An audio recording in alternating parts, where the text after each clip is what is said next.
Fixing a Nespresso frother. Now, off camera, I already took it apart, fixed it. And just to go through the process of what I did. To confirm the frother was dead, using a multimeter to measure continuity between these two electrical contact tabs showed I had no continuity. So basically something was stopping the flow of electricity, which ended up being the thermofuse, which I will show later in this video. This is the frother. It's a pain in the neck for the first time to remove this silver part from the outside skin. There are two security screws here. Security screws meaning that they're a special socket.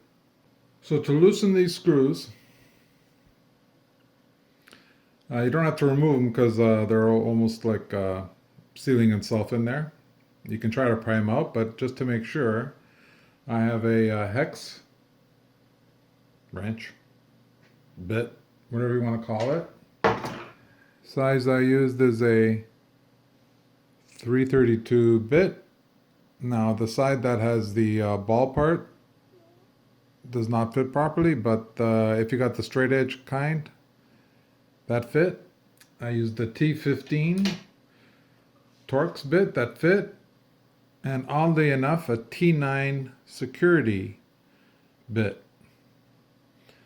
And it's security because there's a dimple in the center. And that seemed to fit almost perfect. That would unscrew it. Now this part here, the straight edge will work if you make sure you just keep positive pressure towards it so you don't start stripping the edges. And you can probably change these out to, I didn't measure it yet to see what kind, but since I had no problem loosening them up, I'm not going to swap them out. So you loosen that up. Two screws, make sure they're fully threaded out. Mine won't come out, but they're fully unthreaded. And what I did next, I used a small blade screwdriver. The big one didn't work because too much of a bend. And I slowly pried between the outside plastic case and the upper stainless steel. I didn't care if I marked it a little bit, but it didn't mark it anyways. It didn't damage it.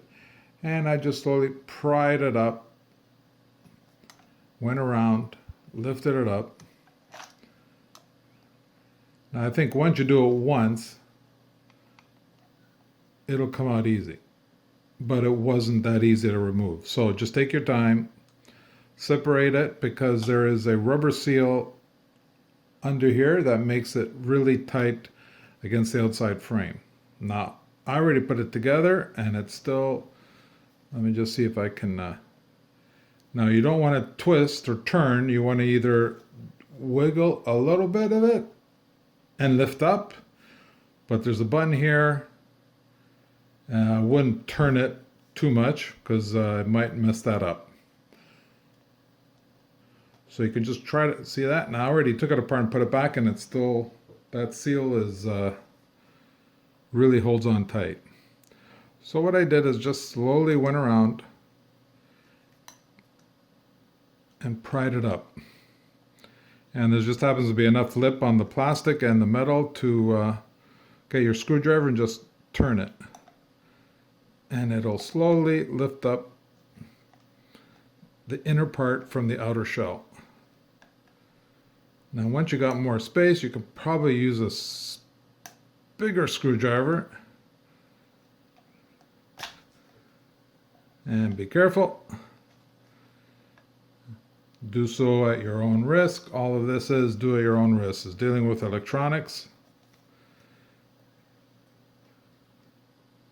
Okay, now it's starting to come out slowly. And let me try not to, little short twist up, back and forth. And you can start feeling it. I'm really pushing up a lot.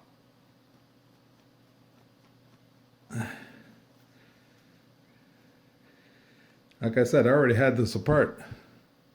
I didn't even screw it back down, but man, when that inner seal makes it makes a good seal.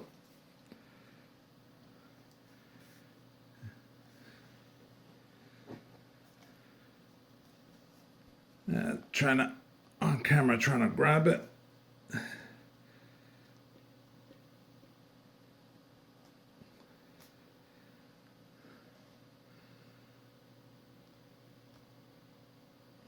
It really is tough.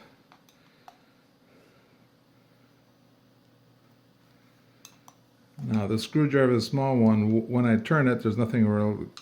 And this is when I use the bigger one.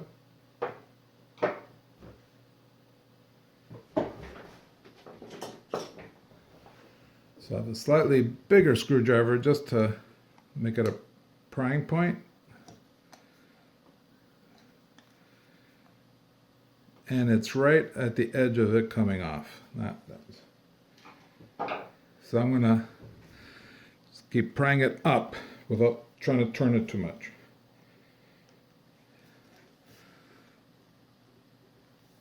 Trying to get this on camera.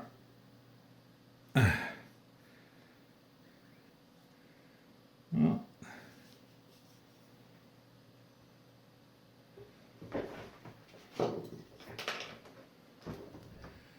and then this will, but yeah, okay. So I needed then you get a bigger one, and if you can see it, it's starting to come up off the seal. And it's really holding on tight, so just be patient, and there it is. Finally let go enough that I can take it out. And that's the seal we're talking about. Makes a good, strong seal against the outer shell.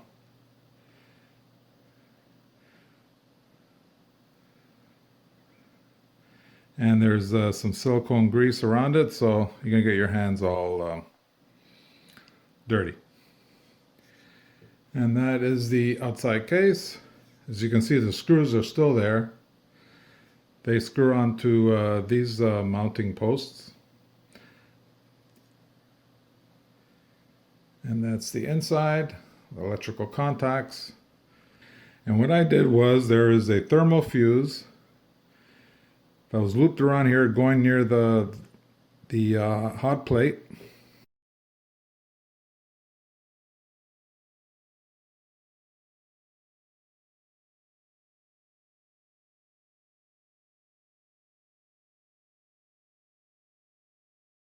I cut the fuse out, and I'm going to solder these two wires together, and it should work. Like I said, do this at your own risk. This defeats the thermal fuse protection of the heating pad. Okay, to show that this thermal fuse has failed, I will show the continuity with the multimeter, and this will beep and show the ohm reading. So let's see. And as you can see, it doesn't flow current.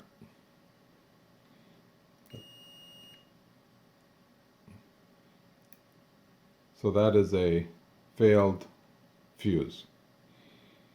And I checked between the two contacts at the bottom of the frother, and it showed no continuity. So there's the proof. This actually was the part that failed. Those are the two wires that I soldered together. That'll bypass the thermal fuse. Do so at your own risk. I'm not an expert. This will work for me until I decide to get the thermal fuse, and that's if I decide to get the fuse. If I can get it within a short time, I probably will replace it, if I can find the exact one. Took that off, welded the 2 wires they already showed, and just put it back like that. I didn't bother trying to put it back in there. That's where the original slot was.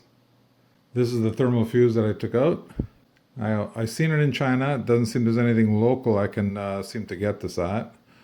But the numbers are 22R UM1 5 amp 115 degrees Celsius 250 volt RF, and there is a PSE jet marking on it.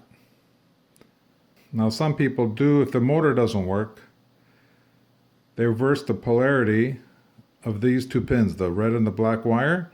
They reverse them because the pins can come out and you can swap out the wires. And that'll help out the motor. But this was for a completely dead unit. And this will feed the whole unit to the circuit board. On this side, this is the circuit board. So that I was getting no power coming in from here, which led me to the conclusion that this fuse was dead, short-circuited, burnt out.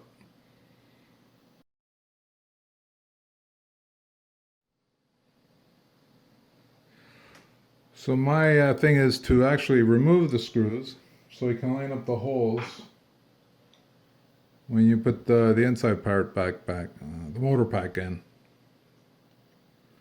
Just going to push these out. And what you do is to put it back in. I set this down. With a lot of pressure, you're going to push this button all the way in. Now it's going to pop out. It actually flew the first time I did it. Just keep pushing it. Comes out. And there's the button. Make sure you have tabs back in place. Line it up. Slide it back in.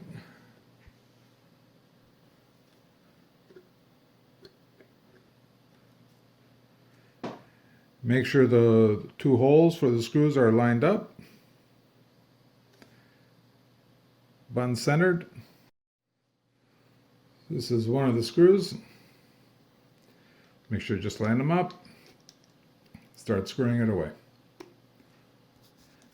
And it is much easier to get it in than it is to get it out.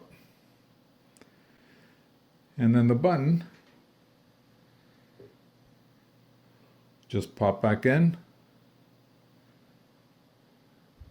It should self-align to the black push button inside with the dimple here.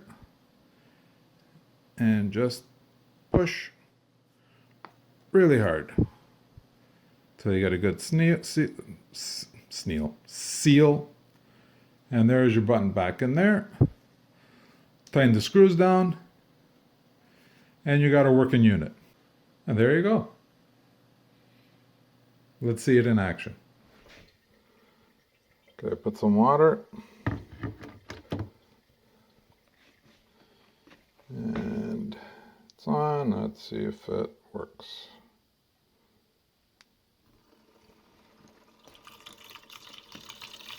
And it's spinning. Now this is not my unit. Fixing it for my bro.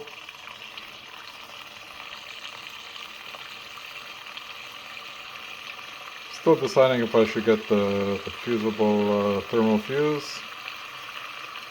But if you just, when you finish using it, you just turn it off, you should be fine. But do so at your own risk.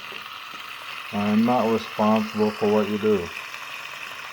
So as far as I know, this thing, when you put it on, it'll stay on and shut itself off after a couple of minutes.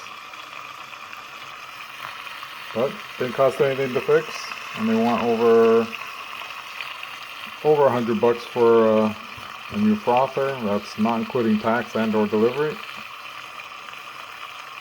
And that was in American money, I think. And we're in Canada. So it's working. Cool man.